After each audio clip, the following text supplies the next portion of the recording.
Welcome to the Murphy, Sam, and Jodi After the Show podcast. As we mentioned today in the show, it's our youngest daughter's birthday. That's right, Phoebe. Phoebe is 20 today. Can you believe that, Sam?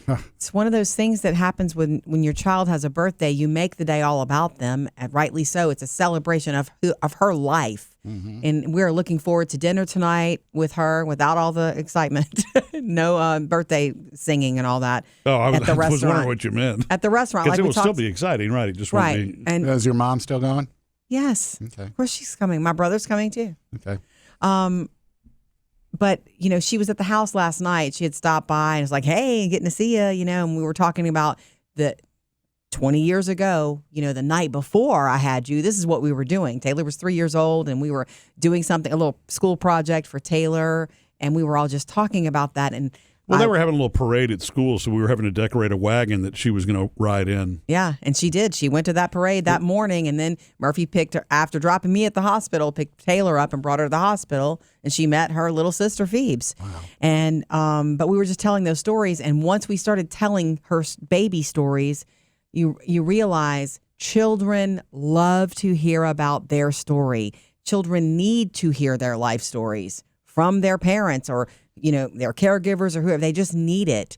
Phoebe, when we just started having that conversation, she just lit up. Yeah. We were talking about when she was a little baby, how, you know, no baby bed could contain her. She was just such a monkey. She crawled out of everything. We couldn't keep her in a bed. And that was brand new to us because Taylor always stayed in her bed, never tried to get out of it. Mm-hmm. It never occurred to Taylor. Taylor was almost 3, still sleeping in a baby bed all the way down to, like, lowered the mattress all the way down.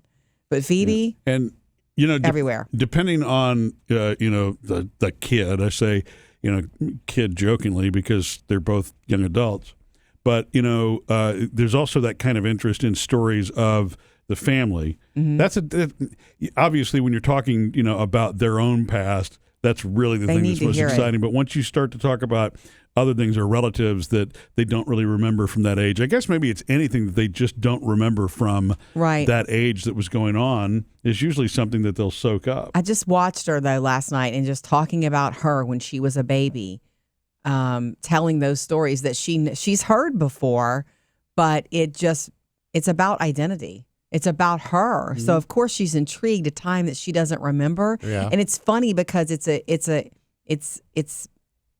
about your family too and being a part of something, but it's also singled out to her. Things I can remember when I was a kid discovering in my parents' closet my baby book. They never took it out to show it to me, but there was my baby book. And I was like, whoa, this is about me? A life before that I don't remember, and there was all this little stuff in there, even my hair from my first haircut, this red hair in an envelope. Yeah. Your mom has told you stories, though, from when you were little, a lot of them. Yes, she has. A lot of them. I was a bad baby. Well, that's what they say, just because you were, you know, emotional. What I'm saying, though, is it's fine. Just everybody's a little colicky at times.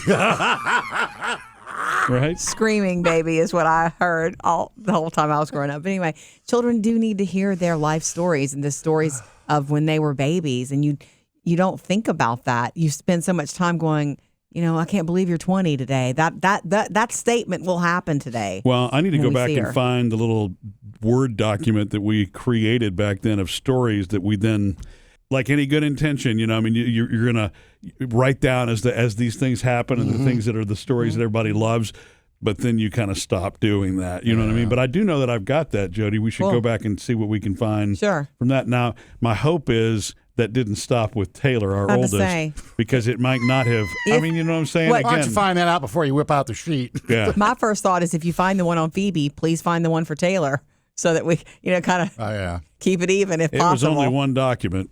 Oh, but if we're both in it? No clue. I really don't. That's why I'm... Well, either will or will not be bringing that to dinner. The other thing with that is you're going to open it up and you read a line and it's like, does that mean anything to you, Jodi? I don't remember that one. Yeah. And that would be fun, even if we don't. Yeah. But there's something about that reminds them of value that they have in the family. You know, they just, I promise you, if you talk to your kids about things that they don't remember when they were little and seeing it through your eyes, the stories, they will light up. They always want to know. Yeah.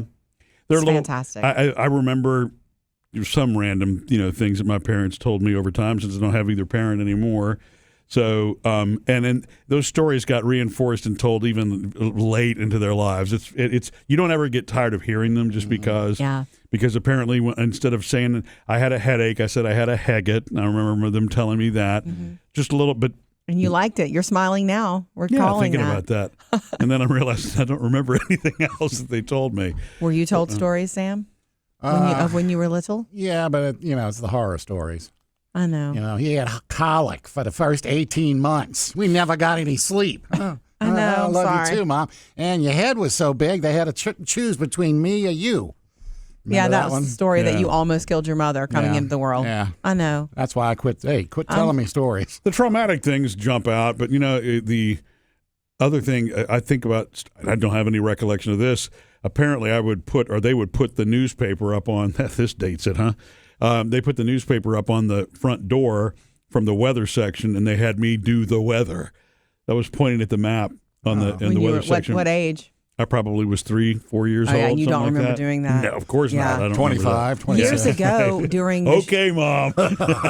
years ago during the show, I remember someone calling and saying, hey, we were talking about birthdays and how, we kind of make a big deal of them in our family. Not all families do. No wrong way to do your family.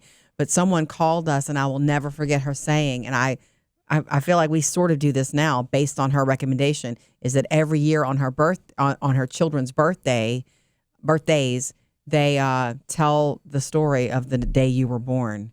Even though your kid knows the story, if you've told them every year, you still do it. Even they love hearing it, no matter what age. Yeah. Well, Phoebe's is pretty cut and dry, isn't it?